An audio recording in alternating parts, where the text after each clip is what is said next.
होता है कि जिन माता ने उसको पाल पोस करके बड़ा किया है उसका परित्याग करके बेटा चले जाए। हम लोगों ने बड़े स्नेह से तुम्हारा बड़ा ही जो कि ध्यान दिया है, तुमको पाला पोसा है, तुम हमारे धर्मपुत्र हो।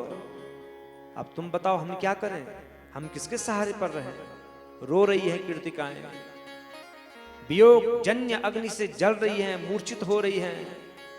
तो तब कुमार कार्तिक ने आध्यात्म वचनों से उन्हें समझाया और फिर उनको भी रथ पर आरूढ़ कर देते हैं और उनको संग लेकर के सीधे भगवान शंकर के कैलाश पर चले गए। बोलो शंकर भगवान की जय। सभी देवता ऋषिगण सिद्ध चारण जब सुना कि भगवान कार्तिकेय आ रहे हैं तो सब बड़े प्रसन्न होते हैं। उस समय शिवजी गंगा पुत्र कार्तिकेय को आया हुआ देख करके विष्णु ब्रह्मा जी के साथ उनको लेने के लिए उनके समीप जाते हैं। जैसे कार्तिक जी ने देखा कि भगवान शंकर, तो उनको प्रणाम करते हैं। भगवान शंकर स्वयं जा रहे हैं लेने के लिए। उसी समय भगवान शंकर तथा आनंद से परिपूर्ण देवी पार्वती प्रसन्नता पूर्वक महोत्सव मनाते हुए अपने जो पुत्र को देख रही हैं। उस समय शक्ति को धारण किए वे कुमार स्कंद ने भगवती पार्वती एवं शंकर को सन्निकट से देखा और सिर झुका करके उन दोनों को प्रणाम करते हैं। भगवान शंकर ने आलिंगन किया, अपने हृदय से लगाया और मां पार्वती ने सीधे आते ही भगवान कार्तिकेय को अपना सुंदर दूध पिलाया। बोलो दुर्गा मैया की जय।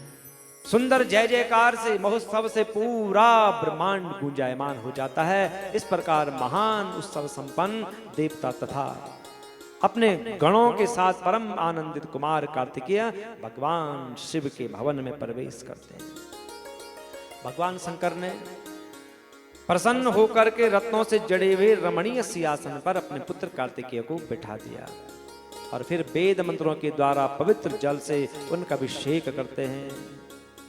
भगवान विष्णु प्रसन्नता पूर्वक रत्नों से निर्मित किरीट, मुकुट, बाजूबंद, अपनी बैजंती माला एवं सुदर्शन चक्र उन्हें प्रदान करते हैं।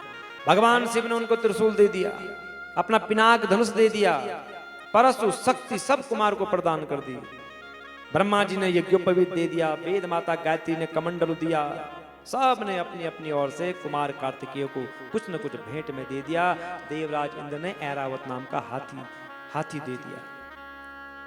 सब दे रहे हैं कार्तिक स्वामी को। भगवान सूर्य ने मन की गति से चलने वाला अपना रथ और महान तेजस्वी कवच उनको प्रदान कर दिया। मंद मुस्कान वाली पार्वती जी ने अत्यंत प्रसन्नता के साथ अपने पुत्र को परम ऐश्वर्य चिरंजीवी होने का वरदान दे दिया। मां लक्ष्मी ने दिव्य संपत्ति तथा मनोहर श्रेष्ठ वरदान प्राप्त उनको प्रदान कर दिया। भगवान शिव कहते हैं, हे हरे हे विधे देवा सर्वे शृणुत मदवचा सर्वथा हम प्रसन्नोस्मि वरान्वित ऐच्छिकान्। हे देवताओं, आज मैं बहुत प्रसन्न हूं। आज मेरा पुत्र मेरे घर आया है, मुझे मिलने आया है। मांगो मुझसे क्या वरदान चाहिए, जो तुम मुझसे मांगोगे वो मैं तुम्हारा अभिष्ट अवश्य करूंगा। बोलो कौन सा वरदान चाहिए। तो समस्त देवता कहते कि हे प्रभु, ये तारकासुर कुमार के द्वारा ही मारा जाएगा। ये सारा चरित्र आप जानते हैं, इसलिए हम चाहते हैं कि आज आप ही कुमार को आज्ञा दीजिए कि वे जाएं और उस तारकासुर का वध करें। उसका वध होगा तो सारे विश्व में शांति की स्थापना हो जाएगी। भगवान शंकर ने कहा ठीक है, और भगवान शंकर अपने पुत्र कार्तिकेय को आज्ञा देते हैं कि जाओ देवताओं के साथ और उस दुष्ट तारकासुर का संहार करो। और भगवान कार्तिक जी भी क्या करते हैं, भगवान शंकर के चरणों में प्रणाम करके, मां को प्रणाम करके, उनकी परिक्रमा करके और निकल पड़ते हैं युद्ध के लिए।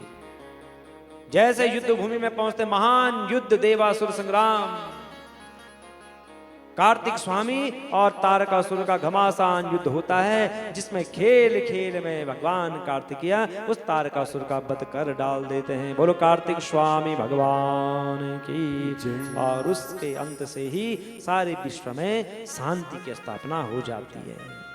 तो यह है भगवान कार्तिक, जिनका जन्म कहां से कैसे कैसे करके होता है। और उन कृतिकाओं के द्वारा उनको सुंदर जो है कि स्तनपान और उनका जो कि लालन पालन, और तब जा करके भगवान शिव और शिवा को वे प्राप्त होते हैं। बोलो कार्तिक स्वामी भगवान की जय।